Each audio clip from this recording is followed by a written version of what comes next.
सोने, चांदी, कच्चे तेल में लगातार गिरावट बनती हुई दिखाई दे रही है और आज कमोडिटी बोर्ड रूम में हम ये जानेंगे कि जो गिरावट आ रही है इसके पीछे की वजह क्या है और साथ में बेस मेटल्स में ऊपरी स्तरों पर एक बार फिर से मुनाफा वसूली हावी होते हुए दिखाई दे रही है और नेचुरल गैस भी लुढ़कती हुई दिखाई दी है। तो बहरहाल सभी कमोडिटीज में उतार चढ़ाव का दौर बना हुआ है और ऐसे में जानने की कोशिश करेंगे कि अमेरिका और ईरान के बीच आखिर चल क्या रहा है। इस समय क्या दुनिया एक नए मोड़ पर खड़ी है और क्या अमेरिका और ईरान के बीच डील होने वाली है? क्या इसी वजह से कच्चे तेल की कीमतों में आई बड़ी गिरावट और क्या अब सोने की अगली चाल पूरी तरह से फेड के फैसले पर निर्भर करेगी? यानी कि एक तरफ जंग तो दूसरी तरफ बातचीत, एक तरफ तेल में गिरावट, दूसरी तरफ सोने में हल्की तेजी और इन सब के बीच दुनिया के सबसे केंद्रीय बैंक फेडरल रिजर्व का फैसला। क्या ये पूरा समीकरण बदल देगा? क्या अमेरिका और ईरान के बीच जंग अब खत्म होने वाली है या फिर बातचीत सिर्फ एक विराम है और कभी भी फिर शुरू हो सकते हैं हमले? और आखिर क्यों ट्रंप ने बातचीत के साथ साथ सैन्य कार्रवाई की चेतावनी भी दे दी? मध्य पूर्व से एक बड़ी खबर इस समय सामने आई है। अमेरिकी राष्ट्रपति डोनाल्ड ट्रंप ने कहा कि अमेरिका और ईरान के बीच बातचीत पॉजिटिव दिशा में बढ़ रही है, लेकिन अगर ये बातचीत सफल नहीं हुई तो अमेरिका दोबारा सैन्य कार्रवाई शुरू करने से भी पीछे नहीं हटेगा। डोनाल्ड ट्रंप ने कहा कि दोनों देशों के बीच अच्छी बातचीत चल रही है और समझौते की उम्मीद भी बनी हुई है, लेकिन उन्होंने साफ शब्दों में चेतावनी दी कि अगर बातचीत नाकाम रही तो अमेरिका फिर वही करेगा जो कुछ दिन पहले तक कर रहा था, यानी हवाई हमले दोबारा शुरू हो सकते हैं। मिशिगन में एक चुनावी रैली के दौरान ट्रंप ने कहा कि ईरान पर दबाव बनाए रखना बेहद जरूरी है और जरूरत पड़ने पर अमेरिका सख्त कदम उठाने से नहीं हिचकेगा। दूसरी तरफ ईरान ने भी अपना रुख साफ करते हुए कहा कि ईरान के विदेश मंत्रालय ने यह साफ किया कि बातचीत के लिए संदेश अभी भी मध्यस्थों के जरिए भेजे जा रहे हैं, लेकिन यह दावा गलत है कि ईरान ने खुद बातचीत की पहल की है। ईरान का कहना है कि कूटनीति का रास्ता खुला है, लेकिन वो किसी दबाव में फैसला नहीं करेगा। हालांकि बातचीत की खबरों के बीच तनाव पूरी तरह से खत्म नहीं हुआ। सऊदी अरब, जॉर्डन और इराक ने सोमवार को ड्रोन हमलों की जानकारी दी। सऊदी अरब का दावा है कि उसने तेल प्रतिष्ठानों की ओर बढ़ रहे कई ड्रोन मार गिराए। वहीं यमन के हुती विद्रोहियों ने भी सऊदी अरब की तेल पाइपलाइन को निशाना बनाने का दावा किया। इससे साफ है कि जमीन पर हालात अभी पूरी तरह से सामान्य नहीं हुए हैं। तनाव का सबसे बड़ा केंद्र बन रहा है होर्मुज। ये वही समुद्री रास्ता जहां से दुनिया के बड़े हिस्से का कच्चा तेल आता जाता है। अमेरिका चाहता है कि यहां से जहाजों की आवाजाही पूरी तरह से स्वतंत्र रहे, जबकि ईरान का कहना है कि इस क्षेत्र की निगरानी और नियंत्रण उसका अधिकार है। यही विवाद दोनों देशों के बीच अब सबसे बड़ी चुनौती बन गया है और इसी बीच बातचीत की उम्मीद और अमेरिकी हमलों पर अस्थायी रोक का असर सीधे तेल बाजार पर देखने को मिला। ब्रेंट क्रूड और अमेरिकी क्रूड ऑयल दोनों की कीमतों में तेज गिरावट आ गई। यानी फिलहाल बाजार ये मान रहा है कि अगर बातचीत आगे बढ़ती है तो विदेशी तेल सप्लाई पर बना दबाव कुछ कम होगा। अब पूरी दुनिया की नजर अमेरिका और ईरान के बीच होने वाली अगली बातचीत पर टिकी है। अगर समझौता हुआ तो मध्य पूर्व में तनाव कम हो सकता है और तेल बाजार को राहत मिल सकती है, लेकिन अगर बातचीत नहीं बनी तो सैन्य कार्रवाई फिर से शुरू होने का खतरा बना रहेगा और जिसका असर विदेशी ऊर्जा बाजार, शिपिंग और कमोडिटी कीमतों पर पड़ सकता है। फिलहाल तस्वीर यह है कि बातचीत अभी जारी है, चेतावनी भी बरकरार है, यानी शांति की उम्मीद अभी खत्म नहीं हुई, लेकिन संकट भी पूरी तरह से टला नहीं। देखना होगा कि आने वाले दिनों में कूटनीति जीतती है या फिर एक बार फिर से हथियारों की आवाज सुनाई देती है। और इसी बीच क्या सोना फिर नई उड़ान भरेगा? क्या फेड के ब्याज दर फैसले से सोने में कोई बड़ा तूफान आएगा? और क्या अमेरिका ईरान तनाव कम होने से सोने की चमक फीकी पड़ सकती है?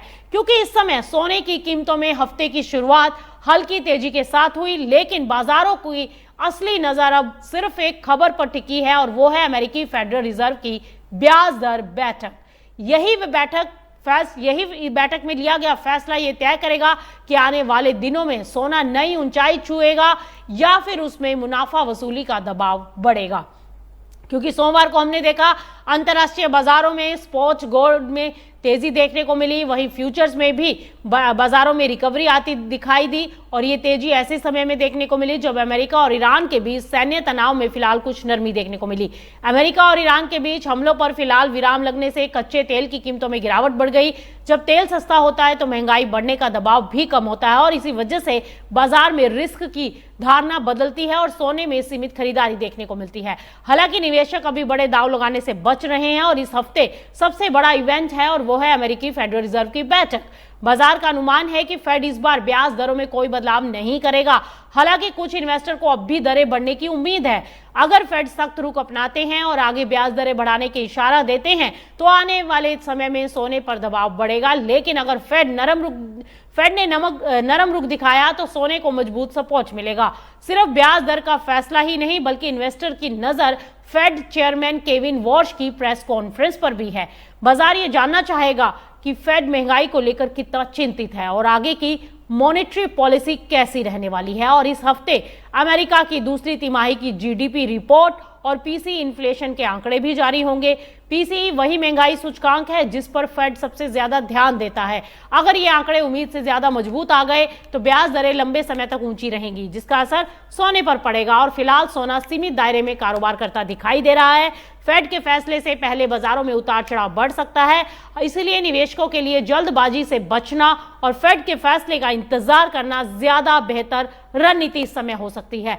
तो कुल मिलाकर सोने में आई ये तेजी फिलहाल सीमित है। अमेरिका ईरान तनाव में नरमी और तेल की कीमतों में गिरावट ने सोने को थोड़ा सपोर्ट जरूर दिया, लेकिन असली दिशा फेड के ब्याज दर फैसले, चेयरमैन के बयान और अमेरिकी आर्थिक आंकड़ों से तय होगी। यानी कि आने वाले 48 घंटे सोने के मार्केट के लिए बेहद अहम रहने वाले हैं और हमारी नजर भी इस पर बनी रहेगी। ऐसे में एक सवाल यह है कि क्या कच्चे तेल की कीमतों में बड़ी गिरावट का दौर शुरू हो चुका है? क्या अमेरिका और ईरान की बातचीत से दुनिया को मिल सकती है राहत, या फिर यह सिर्फ तूफान से पहले की है शांति? क्योंकि विदेशी कच्चे तेल बाजार से इस वक्त बड़ी खबर आ रही है। लगातार कई दिनों की तेजी के बाद एक बार फिर से हमने देखा था कि ब्रेंट और WTI क्रूड ऑयल की कीमतों में गिरावट बढ़ गई और इसकी सबसे बड़ी वजह रही अमेरिका और ईरान के बीच बढ़ती बातचीत और सैन्य हमलों पर फिलहाल लगी रोक। लेकिन सवाल यह है कि क्या तेल बाजार का संकट वास्तव में खत्म हो गया या अभी खतरा पूरी तरह टला नहीं? क्योंकि आज भी हमने देखा अंतर्राष्ट्रीय बाजारों में ब्रेंट क्रूड $87 के आसपास कारोबार करता दिखाई दिया, जबकि WTI $82 प्रति बैरल पर ट्रेड करता दिखाई दिया। दोनों बेंचमार्क एक हफ्ते से अधिक समय के निचले स्तरों पर पहुंच गए और इस गिरावट की सबसे बड़ी वजह रही अमेरिका और ईरान के बीच तनाव में अस्थायी नरमी। अमेरिकी राष्ट्रपति डोनाल्ड ट्रंप कह रहे हैं कि अमेरिका और ईरान के बीच बातचीत अच्छी दिशा में आगे बढ़ रही है। उन्होंने उम्मीद जताई है कि दोनों देशों के बीच समझौता हो सकता है। हालांकि उन्होंने यह भी साफ किया कि अगर बातचीत नहीं हुई तो अमेरिका दोबारा सैन्य कार्रवाई शुरू कर सकता है। यानी बाजार को फिलहाल राहत जरूर मिली, लेकिन अनसर्टेनिटी अभी भी है। बाजार जानकार कह रहे हैं कि फिलहाल तनाव कुछ कम जरूर हुआ, लेकिन हालात पूरी तरह से संभले नहीं हैं। यमन के हुती विद्रोहियों ने भी संकेत दिए कि वे बाब अल मंदेब समुद्री मार्ग पर दबाव बढ़ा सकते हैं। दूसरी तरफ होर्मुज से तेल की आवाजाही भी अभी सामान्य स्तर पर नहीं पहुंची, यानी सप्लाई चेन पर रिस्क पूरी तरह से खत्म नहीं हुआ। रिपोर्ट्स के अनुसार होर्मुज से गुजरने वाले कच्चे तेल और पेट्रोलियम उत्पादों का एक्सपोर्ट पिछले हफ्ते के मुकाबले काफी कम है, यानी जहाजों की आवाजाही अभी भी सामान्य नहीं हुई है। हालांकि बातचीत की उम्मीद ने बाजारों में घबराहट जरूर कम की है, लेकिन माना जा रहा है कि अगर तेल की कीमतें और ऊपर गई तो डिमांड और कमजोर हो सकती थी। खासकर एशियाई देशों में महंगा तेल खपत को प्रभावित कर रहा है और यही वजह है कि फिलहाल तेल की कीमतों को ऊंचे स्तर पर टिके रहने में मुश्किल हो रही है। और इसी बीच बाजार की नजर अमेरिका के साप्ताहिक क्रूड ऑयल स्टॉक डेटा पर भी है। अनुमान है कि पिछले सप्ताह अमेरिकी कच्चे तेल और पेट्रोल की इन्वेंट्री में गिरावट आई।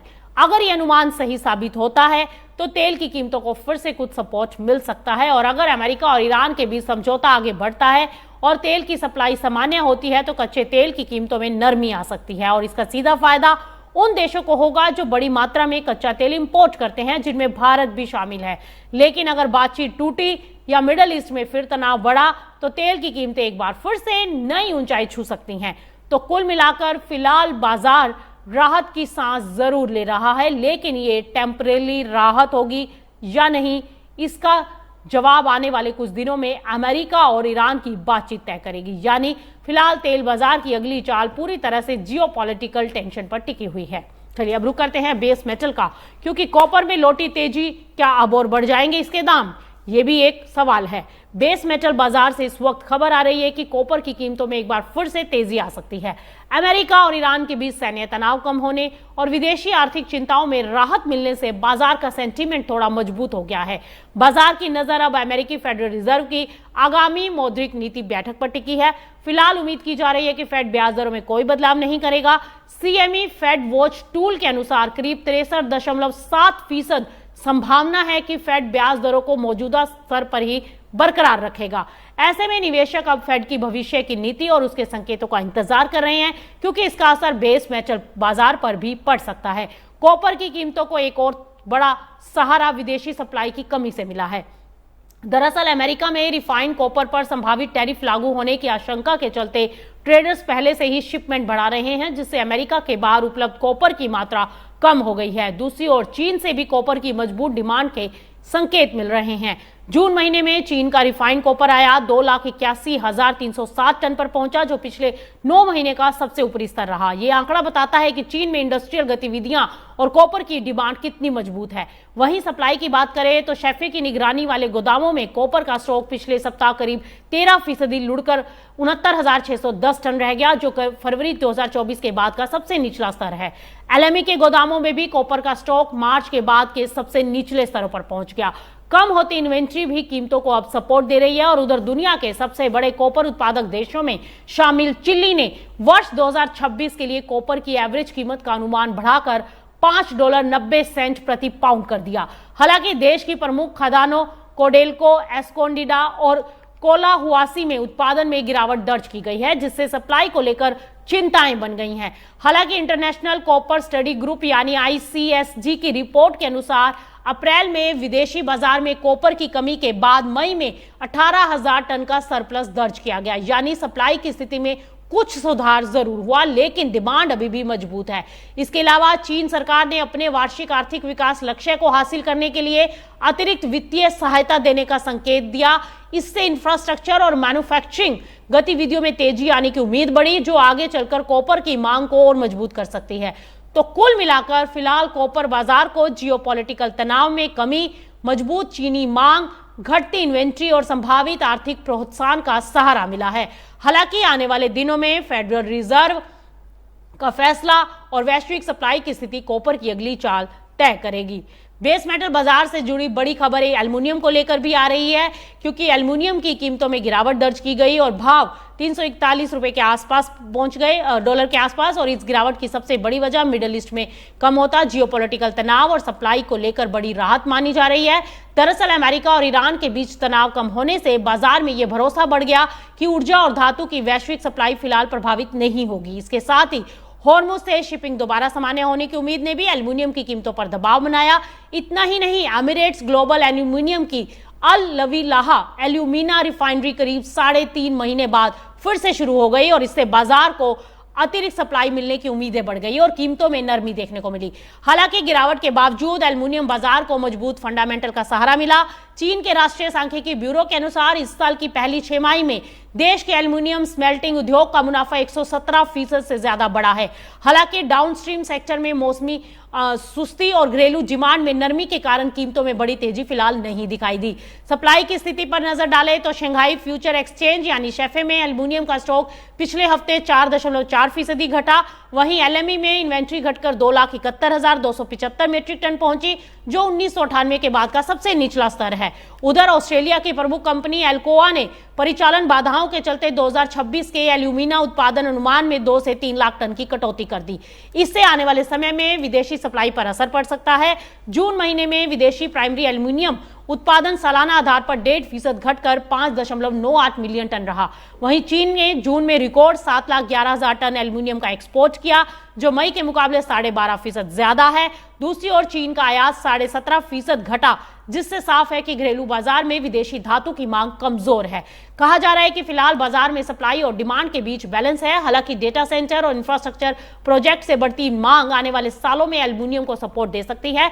वहीं मॉर्गन स्टैनली का अनुमान है कि 2026 में वैश्विक कमी धीरे धीरे घटेगी और 2027 तक भारत सरप्लस की स्थिति में पहुंचेगा। तो कुल मिलाकर फिलहाल मिडिल ईस्ट में तनाव कम होने से कीमतों पर दबाव जरूर है, लेकिन कम इन्वेंट्री और मजबूत दीर्घकालिक मांग एल्युमिनियम बाजार को सपोर्ट दे सकती है। चलिए बात कर लेते हैं चलते चलते नेचुरल गैस की, क्योंकि नेचुरल गैस में भी बड़ी गिरावट आई है। और ऐसे में क्या खत्म हो गया ऊर्जा संकट का डर? क्योंकि इस समय ग्लोबल एनर्जी मार्केट से बड़ी खबर सामने आ गई। नेचुरल गैस की कीमतों में 4% से ज्यादा की गिरावट आ गई और भाव गिरकर $264 के आसपास पहुंच गए। गिरावट की सबसे बड़ी वजह मिडिल ईस्ट में कम होता जियोपॉलिटिकल तनाव और विदेशी ऊर्जा सप्लाई को लेकर बड़ा भरोसा माना गया। दरअसल ईरान और अमेरिकी सैन्य हमलों के रुकने के बाद जवाबी कार्रवाई रोकने के संकेत दिए गए। इससे बाजार में यह उम्मीद बढ़ी कि फिलहाल क्षेत्र में ऊर्जा सप्लाई पर बड़ा खतरा नहीं रहेगा। यही कारण है कि इन्वेस्टर्स की चिंता कम हुई और नेचुरल गैस की कीमतों पर दबाव आ गया। इसके अलावा अमेरिका में गैस की मजबूत सप्लाई और एलएनजी यानी लिक्विफाइड नेचुरल गैस की अपेक्षाकृत कमजोर निर्यात मांग ने भी कीमतों को नीचे खींचा। आंकड़ों की अब बात कर लें तो आंकड़ों के अनुसार जुलाई महीने में अब तक अमेरिका के प्रमुख एलएनजी एक्सपोर्ट टर्मिनलों पर गैस का average flow 17.2 billion cubic feet प्रतिदिन रहा, जो जून के 17.4 बिलियन क्यूबिक फीट प्रतिदिन से थोड़ा कम। इसकी एक बड़ी वजह फ्रीपोर्ट एलएनजी टर्मिनल में चल रहा निर्धारित रखरखाव कार्य बताया गया। हालांकि कीमतों में आई ये गिरावट पूरी तरह से एक तरफा नहीं है। मौसम विभाग के अनुसार 8 अगस्त तक अमेरिका के कई हिस्सों में सामान्य से अधिक तापमान रहने की उम्मीद है और ऐसे में एयर कंडीशनिंग और बिजली की डिमांड बढ़ सकती है, जिससे गैस आधारित बिजली उत्पादनों को सपोर्ट मिलने की उम्मीद है। वहीं यूएस एनर्जी इंफॉर्मेशन एडमिनिस्ट्रेशन यानी EIA की ताजा रिपोर्ट के अनुसार 17 जुलाई को समाप्त सप्ताह में अमेरिका के गैस स्टोरेज में 32 बिलियन क्यूबिक फीट गैस जोड़ी गई। ये बाजार की 35 बिलियन क्यूबिक फीट की उम्मीद से कम रही, जिससे संकेत मिलता है कि मांग अभी भी पूरी तरह कमजोर नहीं है। फिलहाल अमेरिका के गैस भंडार में 3.056 trillion cubic feet working gas मौजूद है और ये पिछले साल की तुलना में थोड़ी कम जरूर है, लेकिन 5 साल के एवरेज से करीब 6.5% के आसपास ज्यादा है। यानी सप्लाई की स्थिति अभी काफी मजबूत है। और उधर अमेरिका के लोअर 48 राज्यों में प्राकृतिक गैस का उत्पादन भी लगातार बढ़ा है। जून में जहां औसत उत्पादन 110 बिलियन क्यूबिक फीट प्रतिदिन था, वहीं जुलाई में यह बढ़कर 110.4 बिलियन क्यूबिक फीट प्रतिदिन हो गया। EIA का अनुमान है कि आने वाले सालों में अमेरिका प्राकृतिक गैस उत्पादन और मांग दोनों में नए रिकॉर्ड बना सकता है। एजेंसी के अनुसार 2026 में उत्पादन 111.2 बिलियन क्यूबिक फीट प्रतिदिन और 2027 में 115.3 बिलियन क्यूबिक फीट प्रतिदिन तक पहुंच सकता है। वहीं LNG एक्सपोर्ट भी लगातार बढ़ने की उम्मीद है। तो कुल मिलाकर फिलहाल मिडिल ईस्ट में तनाव कम होने, अमेरिका में मजबूत सप्लाई और पर्याप्त स्टोरेज ने नेचुरल गैस की कीमतों पर दबाव बनाया। हालांकि मौसम और बढ़ती बिजली मांग आने वाले दिनों में बाजार की दिशा को बदल सकते हैं। तो फिलहाल कमोडिटी बोर्ड रूम में इतना ही। आप बने रहिए मार्केट टाइम्स टीवी पर, क्योंकि खबरों का सिलसिला दिन भर यूं ही जारी है।